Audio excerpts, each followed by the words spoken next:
दोस्तों आज women's premier league 2026 का पांचवा मुकाबला आरसीबी वुमेन्स और यूपी वॉरियर्स वुमेन्स की टीम के बीच में खेला गया और ये मैच बेहद ही रोमांचक देखने को मिला। तो ऐसे में आज हम आपको इस वीडियो में बताएंगे इस रोमांचक मैच का पूरा हाइलाइट्स। तो ऐसे में आप इस वीडियो को अंत तक जरूर देखिएगा और अगर आपको भी ये मैच पसंद आया तो आप इस वीडियो को एक लाइक जरूर कर लीजिएगा। दोस्तों आज वुमेन्स प्रीमियर लीग का पांचवा मुकाबला नवी मुंबई के मैदान पर खेला गया, जहां आमने सामने थी रॉयल चैलेंजर्स बैंगलोर और यूपी वॉरियर्स। स्टेडियम में माहौल जोश से भरा हुआ था और दर्शकों को एक रोमांचक मुकाबले की उम्मीद थी। टॉस का सिक्का उछला और किस्मत आरसीबी के पक्ष में गई। आरसीबी की कप्तान स्मृति मंधाना ने बिना देर किए गेंदबाजी करने का फैसला लिया और यह फैसला आगे चलकर उनकी टीम के लिए बेहद फायदेमंद साबित हुआ। यूपी वॉरियर्स की ओर से पारी की शुरुआत करने मैदान पर उतरी मेग ग्लेनिंग और हरलीन देओल। दोनों अनुभवी बल्लेबाज थीं और उनसे एक ठोस शुरुआत की उम्मीद की जा रही थी, लेकिन आरसीबी की गेंदबाजों ने शुरुआत से ही कसी हुई लाइन लेंथ रखी। रन बनाना आसान नहीं था, हर गेंद पर दबाव साफ दिखाई दे रहा था। पहले 4 ओवर पूरे हो गए, लेकिन यूपी वॉरियर्स का स्कोर सिर्फ 21 रन तक ही पहुंच सका। आरसीबी ने यूपी को खुलकर खेलने का कोई मौका नहीं दिया। इसी बढ़ते दबाव का असर 5वें ओवर में देखने को मिला। 5वें ओवर की दूसरी गेंद पर लोरेन बेल ने एक शानदार गेंद फेंकी, जिस पर हरलीन देओल बड़ा शॉट खेलने की कोशिश में चूक गई। गेंद हवा में गई और फील्ड में तैनात स्मृति मंधाना ने कोई गलती नहीं की। हरलीन देओल का विकेट गिर चुका था। हरलीन कुछ खास नहीं कर पाई। उन्होंने 14 गेंदों का सामना करते हुए सिर्फ 11 रन बनाए, जिसमें 2 चौके शामिल थे। यूपी वॉरियर्स का स्कोर अब 1 विकेट के नुकसान पर 36 रन हो गया था। हरलीन के आउट होने के बाद बल्लेबाजी के लिए फोबी लिचफील्ड मैदान पर आईं। उनसे तेज रन बनाने की उम्मीद थी, लेकिन आरसीबी का दबाव लगातार बना रहा। पावर प्ले के आखिरी ओवर में लीचफील्ड के बल्ले से श्रेयांका पाटिल के खिलाफ बेग तो बेग 2 चौके देखने को मिले। इस तरह से पावर प्ले में यूपी वॉरियर्स की टीम ने 36 रन बनाए। वही 7वां ओवर काफी शांत रहा और रन गति में कोई खास बढ़ोतरी नहीं हो पाई। इसके बाद 8वें ओवर के लिए गेंदबाजी करने आई श्रेयांका पाटिल। ये ओवर यूपी वॉरियर्स के लिए बेहद महंगा साबित हुआ। श्रेयांका ने ओवर की दूसरी ही गेंद पर यूपी वॉरियर्स की कप्तान मेग ग्लेनिंग को पवेलियन की राह दिखा दी। मेग ग्लेनिंग एक बड़ी पारी खेलने में नाकाम रही। उन्होंने 21 गेंदों में केवल 14 रन बनाए। कप्तान के आउट होते ही यूपी वॉरियर्स की मुश्किलें और बढ़ गईं। इसी ओवर की आखिरी गेंद पर श्रेयांका पाटिल ने एक और झटका दिया। फोबी लिचफील्ड ने बड़ा शॉट खेलने की कोशिश की, लेकिन गेंद सीधे स्मृति मंधाना के हाथों में चली गई। लीचफील्ड ने 11 गेंदों में 20 रन बनाए थे, लेकिन उनकी पारी भी यहीं समाप्त हो गई। 8 ओवर के बाद यूपी वॉरियर्स का स्कोर 50 रन पर 3 विकेट हो चुका था। इसके बाद 9वें ओवर के लिए गेंद थामी नादिन डिक्लर्क ने। उन्होंने आते ही यूपी वॉरियर्स पर कहर बरपाना शुरू कर दिया। पहली ही गेंद पर उन्होंने किरण नवगिरे को आउट कर दिया। नवगिरे बड़ा शॉट खेलने के चक्कर में बाउंड्री लाइन पर कैच आउट हो गई। यह विकेट यूपी के लिए बड़ा झटका था। किरण नवगिरे से यूपी वॉरियर्स को काफी उम्मीदें थीं, लेकिन किस्मत ने उनका साथ नहीं दिया। उन्होंने 3 गेंदों में सिर्फ 5 रन बनाए। बस यही नहीं, इसी ओवर में एक और बड़ा झटका यूपी को लगा। बल्लेबाजी के लिए आई श्वेता सहरावत से टीम को संभलने की उम्मीद थी, लेकिन नादिन डिक्लर्क की ओवर की दूसरी ही गेंद पर वह अरुंधति के हाथों कैच आउट हो गईं। श्वेता सहरावत सिर्फ 1 गेंद ही खेल पाईं और बिना खाता खोले पवेलियन लौट गईं। 9वां ओवर खत्म होते होते यूपी वॉरियर्स ने 50 रन पर अपने 5 विकेट गंवा दिए थे। अब क्रीज पर 2 नई बल्लेबाज दीप्ति शर्मा और ड्रेंड्रा डोटीन क्रीज पर थी। 10 ओवर की समाप्ति तक यूपी का स्कोर 56 रन 5 विकेट के नुकसान पर हो गया। 12वें ओवर के लिए गेंद थामी लिंडसे स्मिथ ने। उन्होंने अपनी लाइन और लेंथ पर शानदार नियंत्रण दिखाया और शुरुआत से ही बल्लेबाजों को खुलकर खेलने का मौका नहीं दिया। हालांकि ओवर की चौथी गेंद पर दीप्ति शर्मा ने अपनी क्लास दिखाई और एक शानदार चौका जड़ दिया, लेकिन इसके अलावा इस ओवर में कोई बड़ा शॉट देखने को नहीं मिला। स्मिथ ने बेहद कसी हुई गेंदबाजी करते हुए पूरे ओवर में सिर्फ 8 रन ही खर्च किए। वही 14वें ओवर के लिए गेंदबाजी करने आई अरुंधति रेड्डी। उन्होंने भी अपनी जिम्मेदारी को बखूबी निभाया। सटीक लाइन और धीमी गेंदों के मिश्रण से उन्होंने बल्लेबाजों को पूरी तरह जकड़ लिया। बल्लेबाज हाथ खोलना चाहते थे, लेकिन हर बार गेंदबाज उनसे एक कदम आगे नजर आई। इस ओवर में अरुंधति रेड्डी ने मात्र 4 रन दिए और दबाव को और बढ़ा दिया। इसके बाद कप्तान ने अगले ओवर के लिए श्रेयांका पाटिल को गेंद सौंपी। ये ओवर मैच का टर्निंग पॉइंट साबित हुआ। हालांकि शुरुआत अच्छी नहीं रही और उन्होंने एक्स्ट्रा के रूप में 2 वाइड और एक नो बॉल दे दी, लेकिन असली कहानी इसके बाद शुरू हुई। डिएंड्रा डॉटिन ने मौके को पहचाना और श्रेयांका पाटिल पर आक्रामक रुख अपनाया। उन्होंने एक शानदार चौका लगाया और फिर उसी ओवर में एक दमदार छक्का जड़ दिया। अचानक से स्टेडियम का माहौल बदल गया। रन गति तेज हो गई और टीम का स्कोर 91 रन तक पहुंच गया। अब साफ था कि बल्लेबाज आखिरी ओवरों में ताबड़तोड़ बल्लेबाजी करना चाहते हैं। अगले ओवर के लिए गेंदबाजी में वापस नादिन डिक्लर्क को बुलाया गया, लेकिन इस बार किस्मत बल्लेबाजों के साथ थी। पहली ही गेंद नो बॉल निकली और दीप्ति शर्मा को फ्री हिट मिली। दीप्ति ने इस मौके को बिल्कुल नहीं गंवाया और फ्री हिट पर शानदार चौका जड़ दिया। इसके बाद उन्होंने सिंगल और डबल लेकर पारी को आगे बढ़ाया और स्ट्राइक रोटेट करती रहीं। इसी ओवर में यूपी वॉरियर्स के 100 रन भी पूरे हो गए और दीप्ति शर्मा तथा डिएंड्रा डॉटिन के बीच अर्धशतकीय साझेदारी भी पूरी हो गई। ये साझेदारी उस वक्त आई जब टीम को इसकी सबसे ज्यादा जरूरत थी। 16वें ओवर के लिए कप्तान ने फिर से अरुंधति रेड्डी पर भरोसा जताया, लेकिन इस बार डॉटिन पूरी तरह लय में नजर आ रही थी। ओवर की दूसरी ही गेंद पर उन्होंने कवर के ऊपर से एक बेहद खूबसूरत चौका जड़ दिया। यह शॉट न सिर्फ रन के लिहाज से अहम था, बल्कि आत्मविश्वास बढ़ाने वाला भी था। दीप्ति शर्मा भी अब पूरी तरह सेट हो चुकी थीं। दोनों बल्लेबाजों ने क्रीज पर सहज दिख रहे थे और गेंदबाजों पर दबाव साफ झलकने लगा था।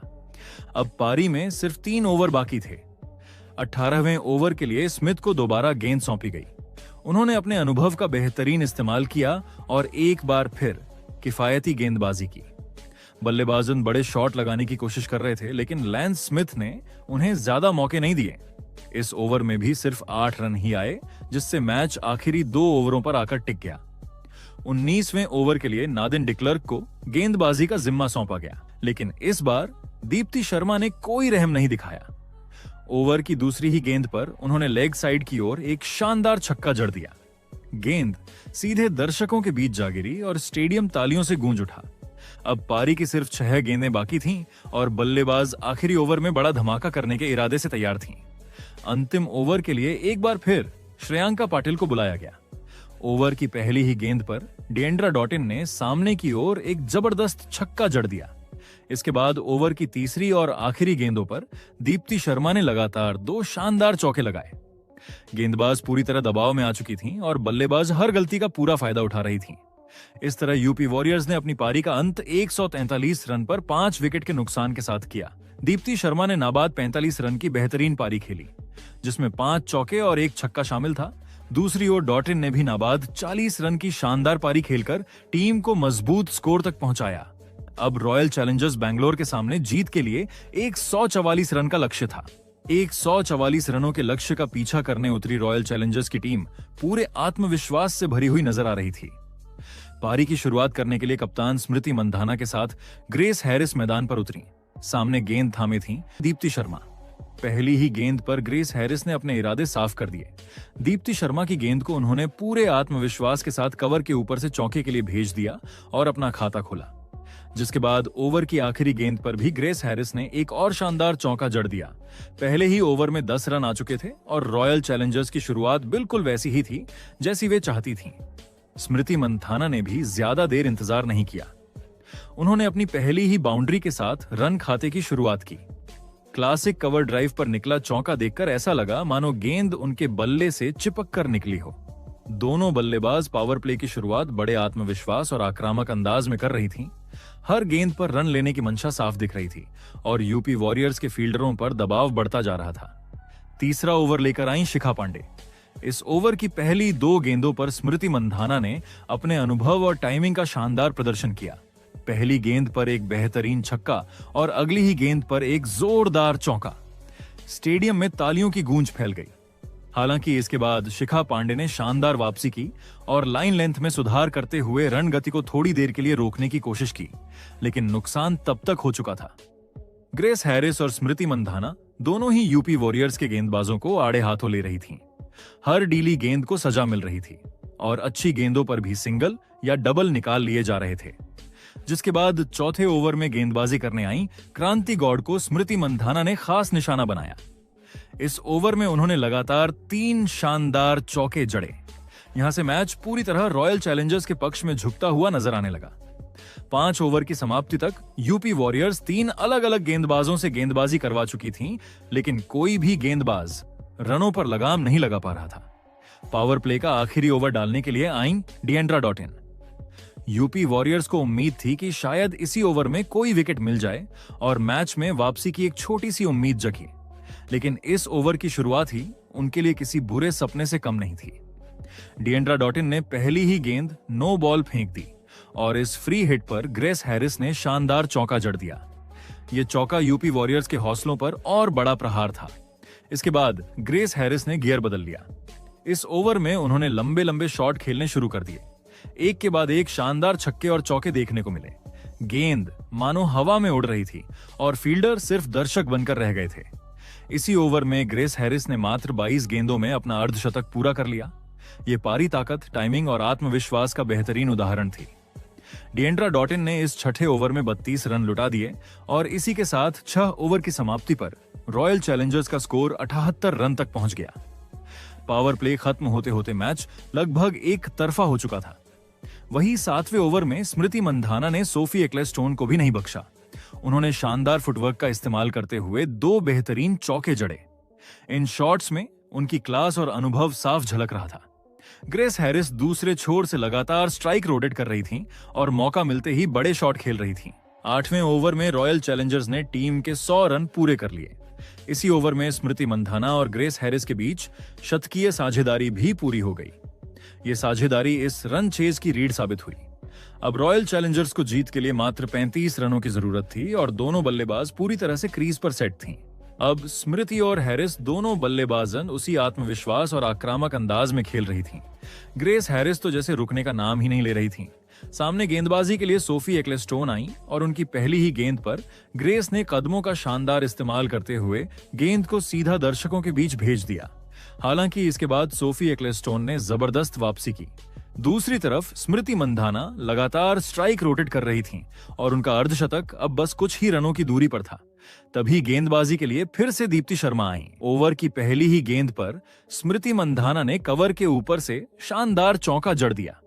गेंद सीमा रेखा पार करते ही जैसे रॉयल चैलेंजर्स की जीत तय हो गई। अब लक्ष्य तक पहुंचने के लिए सिर्फ 13 रन बाकी थे और गेंदें भी भरपूर थीं। अब गेंदबाजी की जिम्मेदारी शिखा पांडे के हाथों में थी। ओवर की पहली गेंद पर ग्रेस हैरिस ने एक और जोरदार चौका जड़ दिया, लेकिन क्रिकेट अनिश्चितताओं का खेल है। इसी ओवर की चौथी गेंद पर ग्रेस हैरिस ने बड़ा शॉट खेलने की कोशिश की और गेंद सीधे मेघ लैनिंग के हाथों में चली गई। ग्रेस हैरिस की शानदार पारी का यही अंत हुआ।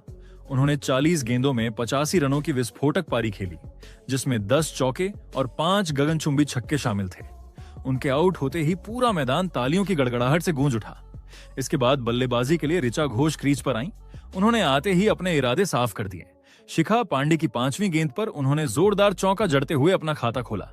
अब रॉयल चैलेंजर्स जीत से सिर्फ 3 रन दूर थी। अगला ओवर लेकर दीप्ति शर्मा आईं। क्रीज पर स्मृति मंधाना मौजूद थीं। पहली ही गेंद स्मृति के पैरों पर लगी और गेंद फाइन लेग की तरफ दौड़ती हुई सीमा रेखा पार कर गई। चौका लगते ही रॉयल चैलेंजर्स ने मैच अपने नाम कर लिया। इस तरह 13वें ओवर में ही टीम ने 9 विकेट से शानदार जीत दर्ज की। स्मृति मंधाना 47 रन बनाकर नाबाद रहीं, जबकि ऋचा घोष 4 रन पर उनके साथ खड़ी थीं।